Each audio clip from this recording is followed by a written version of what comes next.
easy tropical nice cream. So this is great to have on a hot summer's day. So all I have here for this recipe is 1 cup of frozen mango, 1 cup of frozen pineapple, and 1 cup of frozen raspberry. I'm then going to add in 1 scoop of the vegan protein powder.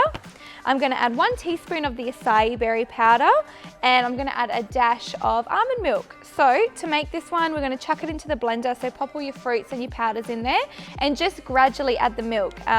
For the nice cream, you want it to be quite thick and resemble an ice cream consistency.